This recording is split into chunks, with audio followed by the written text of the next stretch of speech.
Get business done with the new American Express Graphite Business Cash Unlimited card. With unlimited 2% cash back on all eligible purchases, unlimited 5% cash back on flights and prepaid hotels booked through American Express Travel Online, and a flexible spending capacity that can grow with your business, you'll have the confidence to keep building. Apply today and earn a welcome offer of $1,500 cash back after you spend $50,000 in qualifying purchases on your new card within the first 6 months of card membership. Terms apply. Learn more at go.amex/graphite.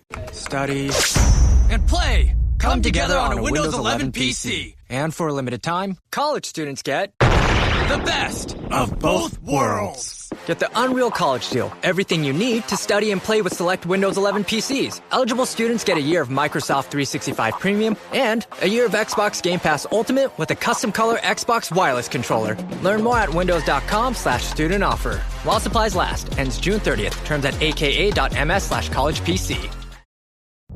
Your body isn't a problem to fix. It's a system to support. From PMS to pregnancy to menopause.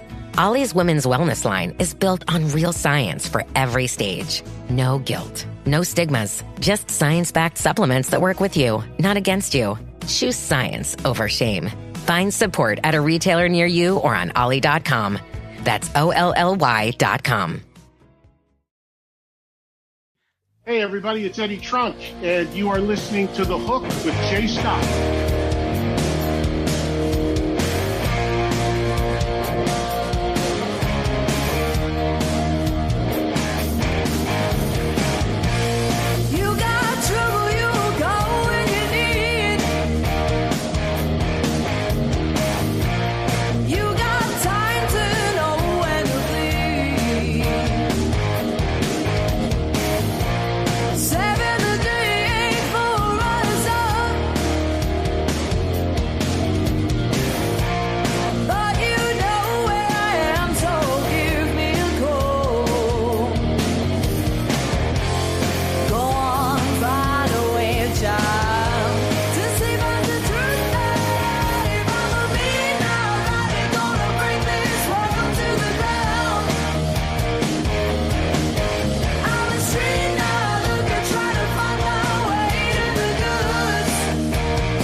Hey everyone, welcome back. It is The Hook Rocks, and I'm your host, Jay Scott. Thanks for tuning in once again. We are part of the Pantheon Podcast Network, a great network of music-related podcasts. You can catch my friends like Carmen Apice and Vinny Appice on the Hangin' and Bangin' podcast, as well as Martin Popoff, Mistress Carrie, Tom and Zeus from the Shout Out Loudcast, Decibel Geek, and Mac from the Ugly American Werewolf in London across the pond. Check out all those great podcasts and more on Pantheon Podcasts. You can follow them on Pantheon Pods on all social media platforms. And you can follow The Hook Rocks wherever you podcast, whether it's Amazon, Spotify, Apple, or Google. We are available. We've had some great episodes for you lately. We just had some great new music spotlights. The most recent is Native Sons.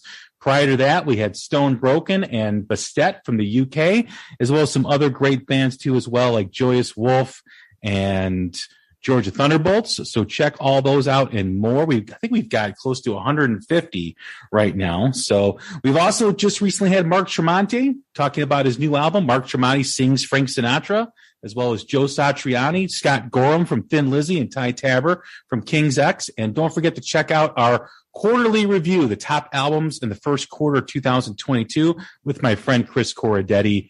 Check out all that and more. Don't forget to set your app to automatic download so you get all the latest and greatest Hook Rocks episodes right to your phone. And we've got another great new music spotlight for you this evening. We'd like to welcome in Giuliana. She's from the band Band Inc. from Boston, Massachusetts, a band that is rising. They just released their new single a couple months ago, Midnight Rider. We're going to talk about that and more. What's going on, Giuliana? How are you? I'm doing great. I'm so happy to be here today. How are you doing? Doing well. Thank you again for doing this. I appreciate it. Awesome. Thank you for having me. And as always, we like to always ask our first time guest the same first question we always do, which is really what our show is all about. Just like every rock song has a hook that sucks you in, every rock fan has a moment, whether it's a band, an album, a song, or performance that hooked them on rock and roll. What was it for you? Absolutely. So that's an awesome question.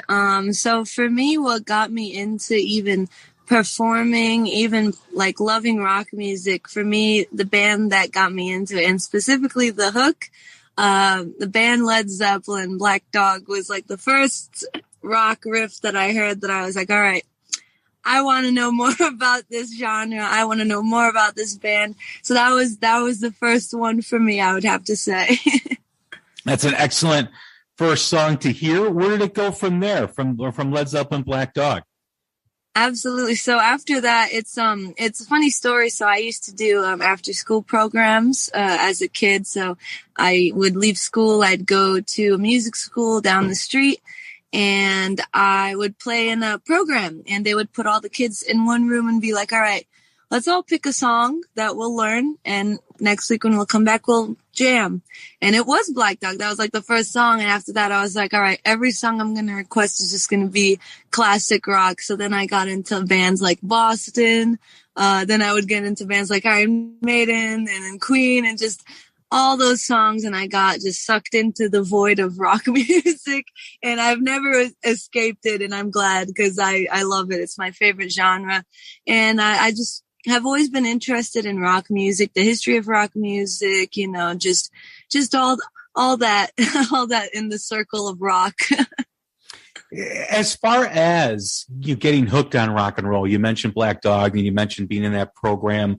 Was there a moment that you wanted to be on stage? Was it like when you first heard Black Dog, was it a curiosity about the music? You wanted to hear more? What was that next step for you where, hey, I love this music. Now I want to perform and be on stage?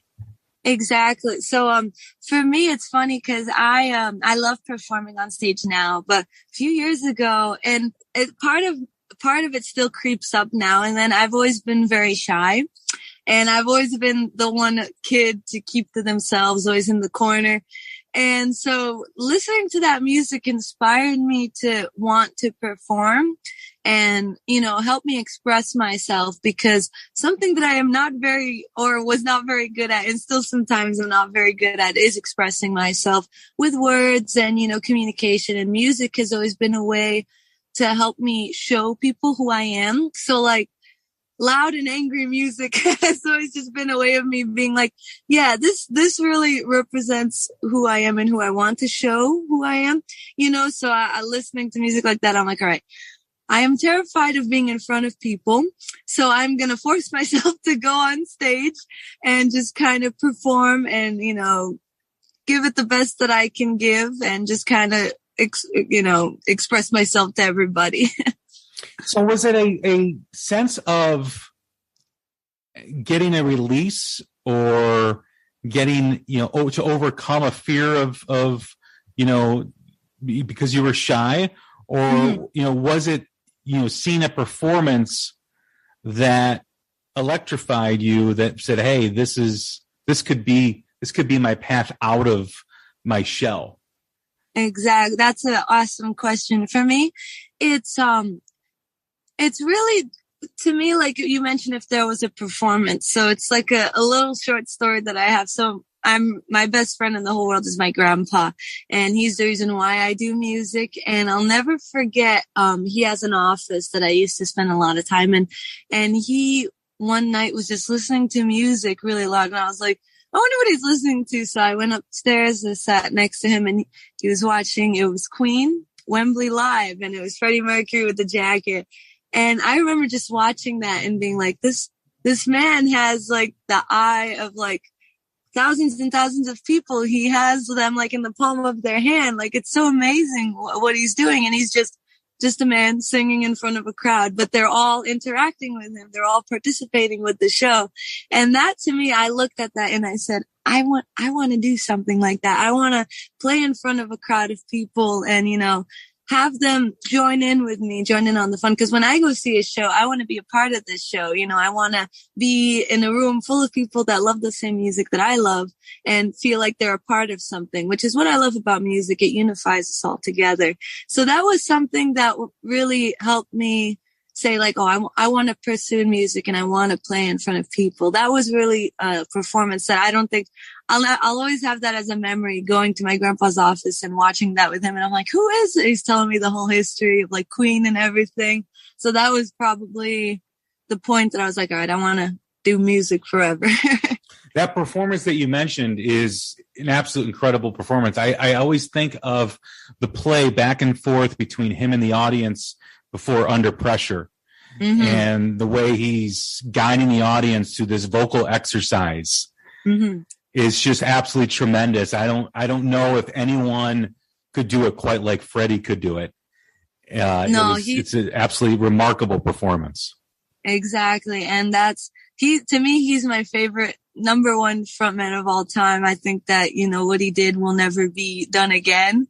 And I, even as a songwriter, he was like a 10 out of 10 in everything. Performer, songwriter, musician, vocalist. To me, he's like the perfect musician.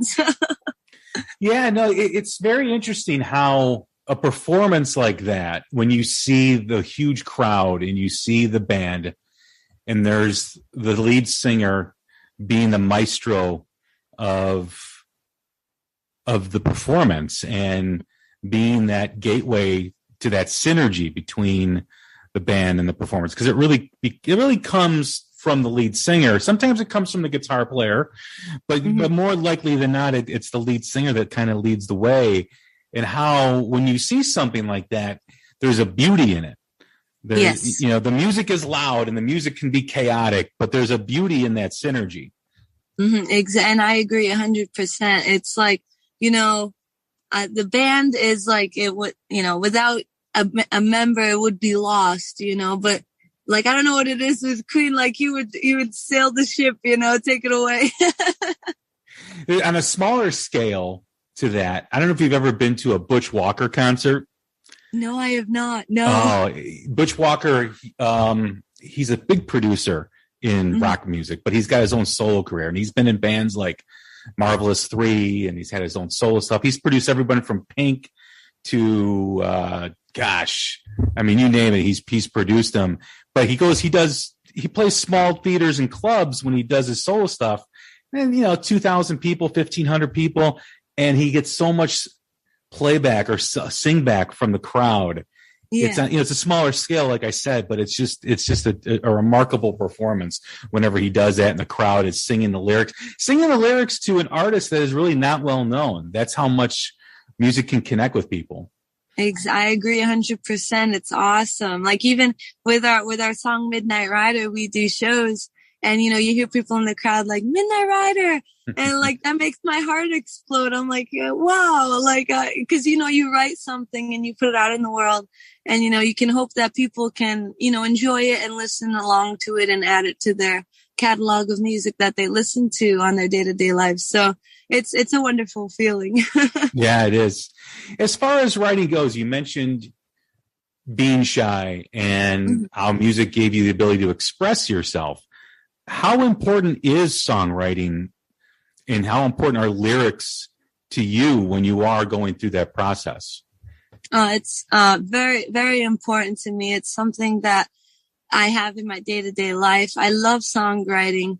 Like I mentioned, being like a shy and quiet person, it's tough to express yourself because, you just keep to yourself. So for me, songwriting combines two of my favorite things, which is music and helping me communicate, So songwriting to me, I write about everything. To me, observation is key. I keep my eye on everything. I have a journal with me I take everywhere. Or if I don't have it with me, I just type stuff out on my phone. So like Midnight Rider, we'll use that as an example. So going back a few steps, I mentioned my grandfather, and he's someone who has a big impact on my life.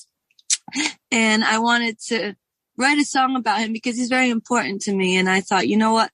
he's important to me, and I see him every day, so I want to write something about him. It's observation. I see him every day, so I know what to write about. And so I just wrote a song because he rides motorcycles. I was like, oh, you got trouble, you call when you need. That's him. I call him when I'm in trouble, you know?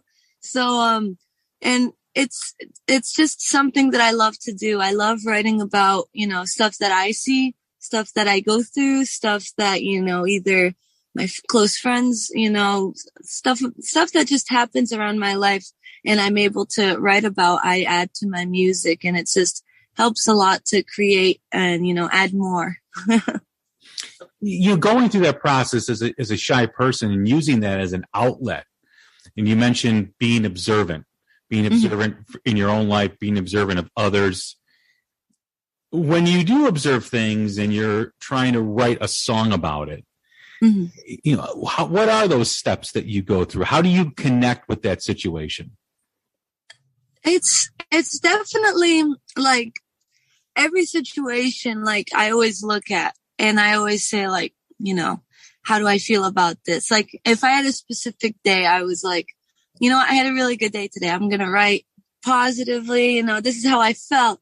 Like, you know, or I think about like a past situation where I didn't feel as great. You know, I probably had I was kind of down. So I kind of look at it. I'm like, all right, I was sad this day, but I could turn it into something positive, turn it into music. And, you know, if I put it out there, you know, I can hope that if someone hears it, they can think, you know what, I'm not the only one that's going through this right now. You know what I mean? Like they can not feel alone.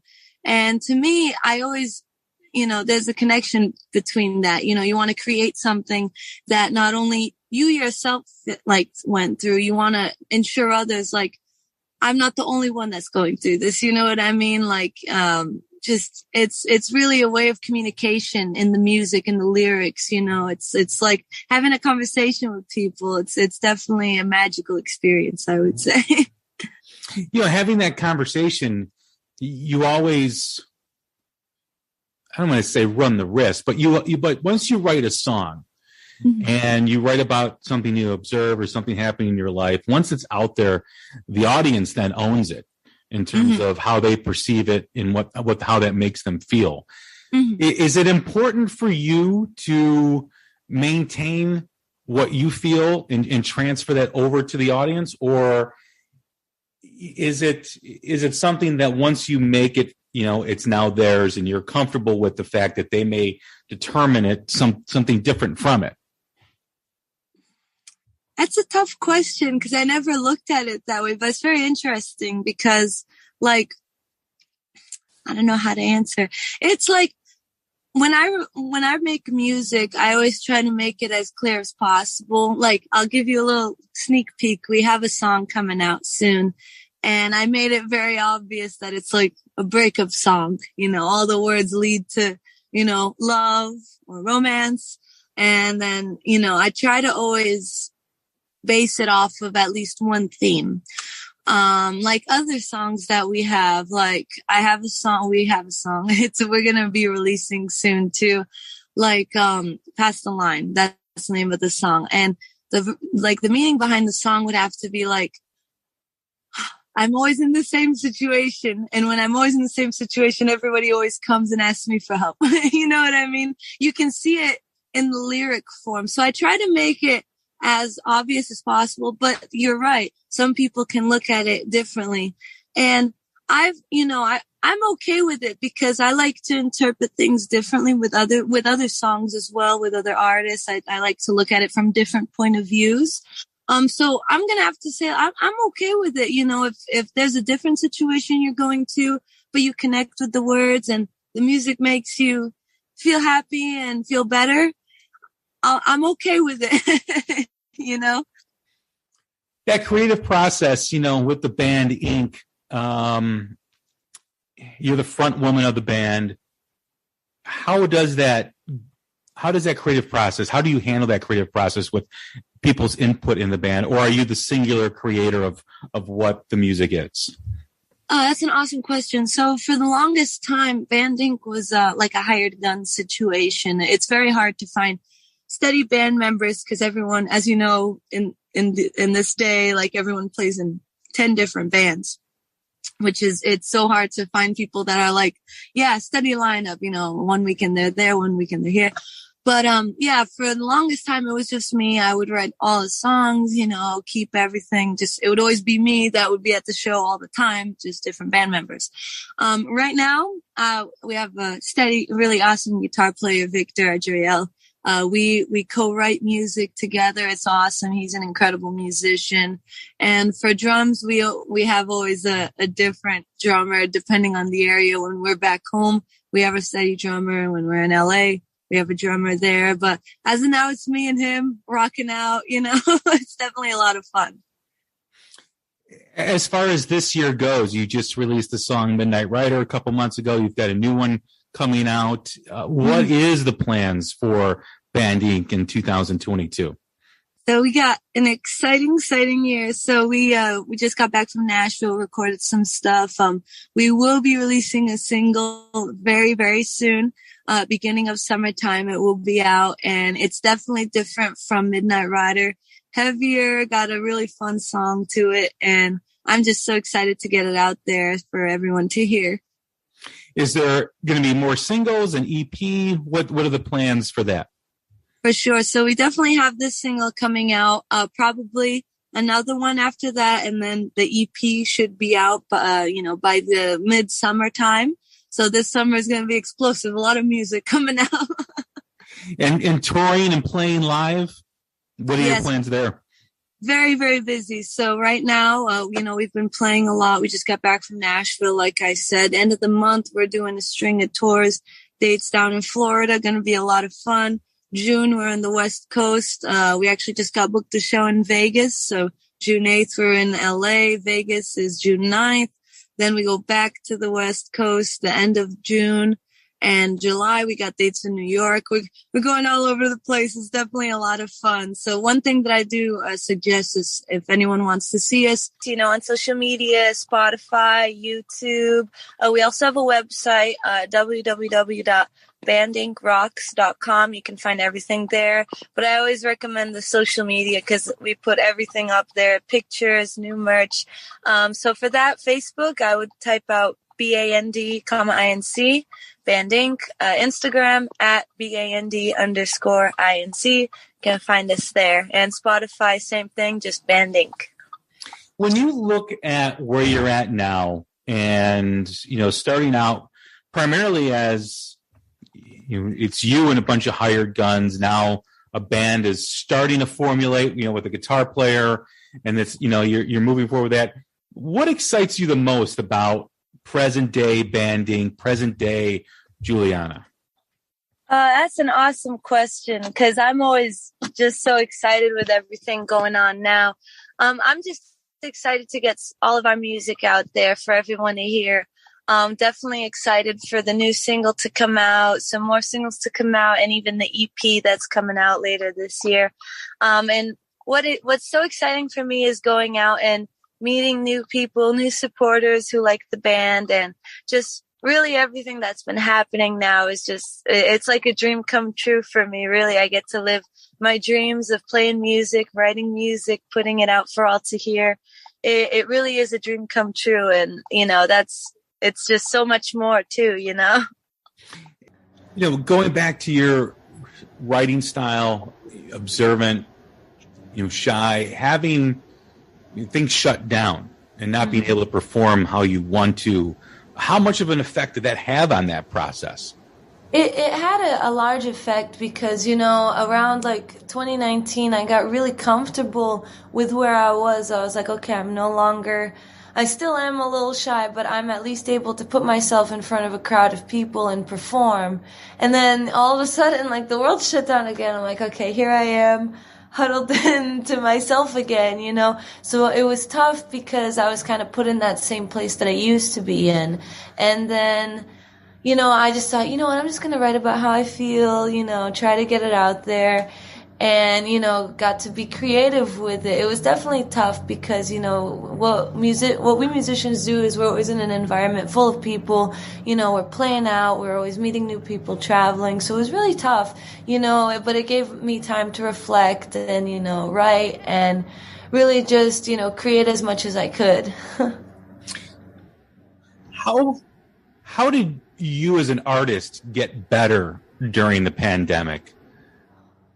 Practice. Had a lot of time for it, right? I know. You know, practice, bettering my instrument skills, you know, playing the bass, bettering my writing skills, just writing, singing. Oh my God, I was singing all over the house, singing my favorite tunes, you know, singing some new songs that I was writing, and just, you know, practice, repetition, keep going, because that's what I do every day. You know, I write, at least I try to get something out once a day, practice my bass, you know, sing a few tunes, you know, sing while I'm doing stuff, you know, running errands, kind of sing a tune. But yeah, you know, just practice. That's really how I try to better myself. Even during the pandemic, all I did was practice. Is Band Inc., are you, as an artist, still chasing after a sound? Are you still developing your sound?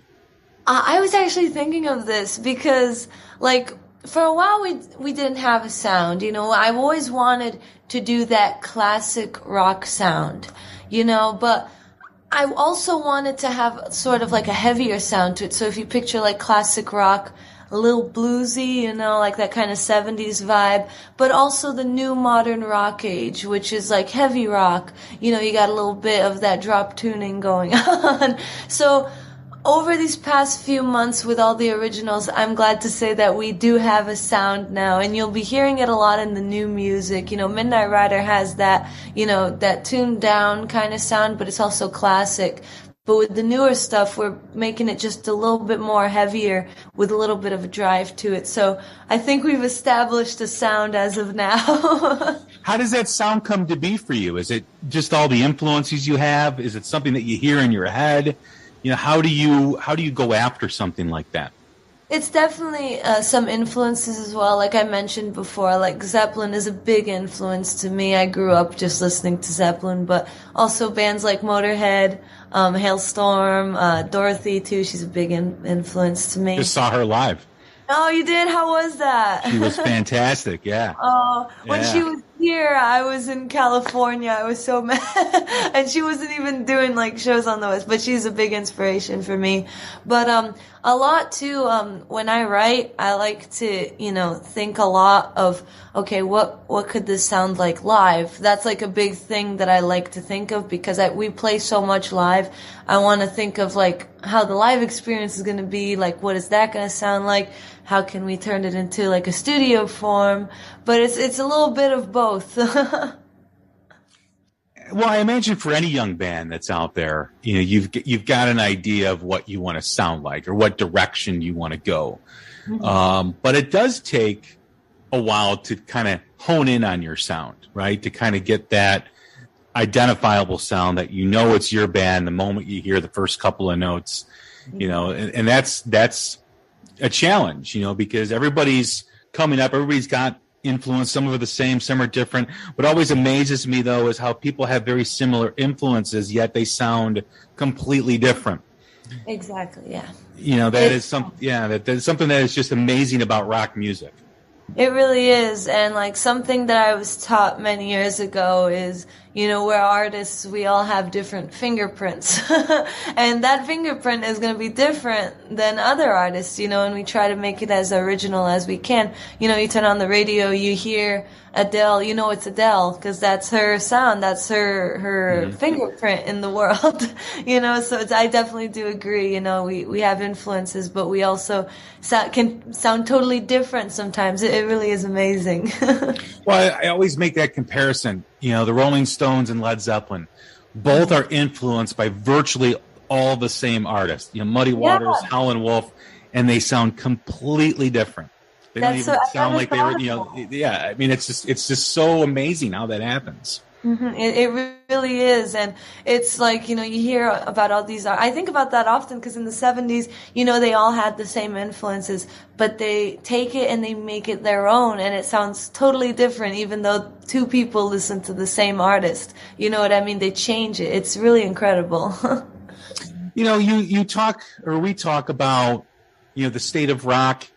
I think the state of rock is in a great place with the new bands that are coming up. I really do. I think, you know, there was a dry spell there, for a while. And of course, before the pandemic, you know, there was a big question of where the genre was going.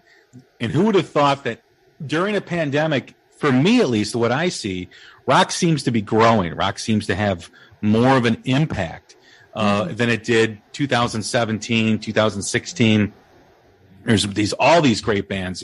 You know, we just talked about Dorothy that just released a tremendous album that just came out too as well. There's so much more, you know, that has to make you feel good too. That I think more young people are becoming more interested and hooked on rock music than before. Yeah, I totally agree. Like 2017, that was the time that I was starting high school. And I remember being like, you know, kid in a Catholic school, listening to like, you know, all these classic rock bands. And, you know, I was always the one kid with headphones in. And, you know, I would try to, like, talk to people. I'm like, hey, do you guys, like, listen to any Queen, any Rollings? They're like, no, it's not my thing. But then I see these people 5 years later. They're like, oh, my God, I love all my records. You know, like, all these old songs. Like, oh, you know, it's coming back now. I'm like, yeah, you know, because it's just so nice to see that sound come back. Because it's a sound that I grew up listening to. I always wanted to have, like, to live in a world where people liked classic rock and was like, oh man, I love this band. You know what I mean? It's not just like, oh, I like this one pop artist. Like people can actually talk about rock bands and new and up and coming rock bands, you know, bands that are new, not just the bands of the past, but you know, it's definitely something that I'm so happy to see, you know, a new awakening in the rock world. I agree. My son, who's a junior in high school, when he started junior high, he got on the bus the first day.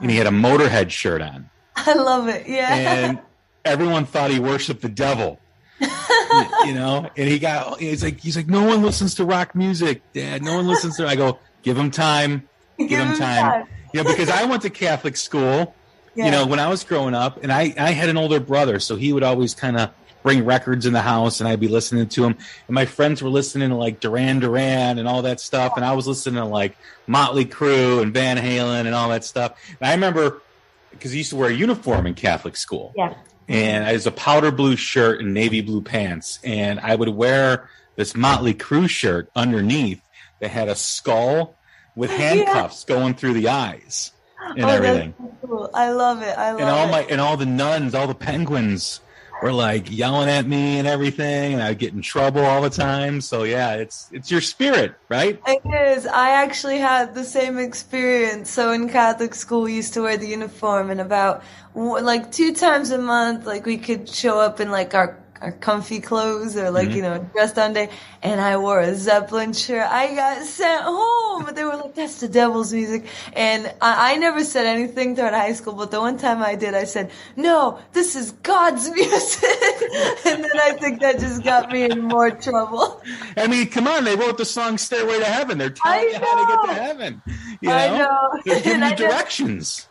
That was like my favorite moment all throughout high school. I never went to any dances, nothing. That was my prime moment. I don't know if you know who Joey Casada is, but Joey Casada is this drummer that used to be in the band called ZO2, and they used to have this show on the independent film channel called Z-Rock. And now he's touring with the Eric Martin band, who, you know, so he's the drummer now for that. And he's a great guy. He's written a couple books, and he wrote this book, Start With a Dream. It's his autobiography. He's from New York. Yeah. And he has this great part in there where, because he had long hair and went to Catholic school. Yeah. And there was this nun that was always on his ass about cutting his hair. And then finally he turned to the nun, and he goes, well, Jesus never cut his hair. I was going gonna say that Jesus had long hair. So, Catholic school, when you tell me you went to Catholic school and I went to Catholic school and I know other musicians, there's like a bond because we all kind of went through the same thing, It's like, I don't know, it's like this little like club of musicians that all went together. It's like, oh yeah, I know what you mean, Yeah, I almost got expelled because I had a Crocus album in my desk. Oh my God. And it was crazy. Like they were going to kick me out because the cover of the album had a woman in a skirt and she was doing a spin and you just saw like the bottom of her butt, Yeah. And it was on a cassette. It's not like it was blown up or anything like that. And I remember the teacher took my cassette and she called my parents in and like I thought I was done. I thought it was gone. So yeah, it was very traumatic experiences back then. Yeah, it's definitely like it's its own world, Catholic school, and then you leave and then you're like, yeah, I can rock out now, Well, God forbid you give the devil horns, in a Catholic school. It's like, I'll start saying novenas for you. I know. It's that they definitely make you feel special. They always point you out. Well, I learned how to like sneak records in the house when I was younger because of that. Sneak records in the school because we would trade tapes. We'd make mixtapes for each other. That's so cool though. Yeah. Like when in high school for me, like no one ever talked about music. Like I would never go to any dances because I would be playing out. But the only time that I would be like actually having fun in school was during study period. I like put my headphones in. No one knew I was listening to like the heavy metal and all the classic rock. I'm just like doing my homework. Like, yeah, I'm going to get out of here in 3 hours and I can blast my music as loud as I want to, Yeah, no, it's nice to see like my son, as he's gotten older, now he's jamming with some of his friends and everything. And that's cool because for a while he was like the only one. Yeah, and it's funny because now I reconnect with friends and they're like, oh, like I definitely love this stuff. Like I love this album and everything. I'm like, I'm glad you like it. We get to bond over it now. Think about all that time you wasted listening to crap. Yeah. I know. I was like, see what happens when you like take my advice with music. You get to hear the good stuff, Well, Giuliana, it's been great talking with you. It's been a blast. Great getting to know you. Can't wait for more music. Thank you so much. Look forward to that. Me. It's such a pleasure to be here today, and I really look forward to talking hopefully in the future, maybe. Absolutely. You're welcome back anytime. Thank you so much, Jay. Have a great rest of your day. You do the same. And tell everybody where they can find you. Absolutely. So if anyone's interested in following me, you'll get to see a lot behind the scenes of Band Inc. and everything. I'll spell it out because I have a Portuguese and Italian name, so I'll get all the letters in. So my name is Giuliana, Giuliana, Lucia, Luica, Amaral, Amaral. And on Instagram, Facebook, that's my whole name. Just put @ in front of it. @Giuliana Lucia Amaral, and you'll find me. Awesome. The band is Band Inc. The guest is Giuliana. I'm Jay Scott. This is The Hook Rocks, the Ultimate Rock Community Podcast. Stay safe, stay healthy, take care of each other. We'll talk soon. Leave me here, won't you see me cry? I don't even got no tears, I'm dry. Watch me beg and you see me try.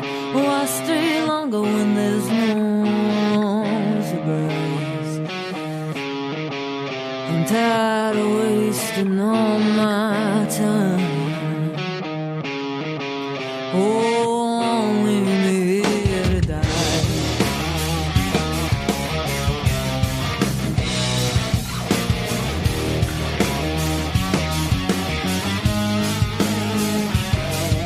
You talk to me without a soul in you.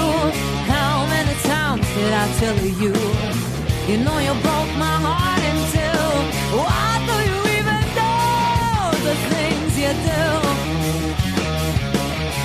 I'm sick and tired